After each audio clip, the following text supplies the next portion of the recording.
Ito pong gilid na ito, baka kayo po ay nagtataka, ito pong nasa pinakagilid na gilid, yan po ay small vault. 2 earn ang capacity niyan.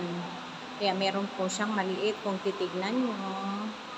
And then po, yan po yung pinakaharapan ng stairs. Yan po.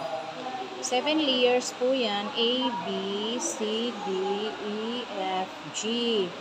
Ang A, B, F, G natin ay 75 paghulugan, 65 pagcash. Ang eye level po natin is C, D, E, yung nasa gitna. Yan po ay 85 hulugan, 75 naman kung cash.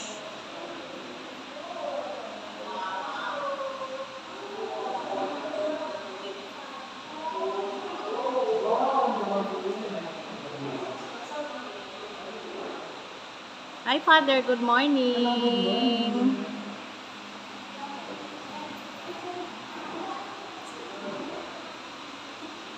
Siya po ang na-assign ngayon.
Morning.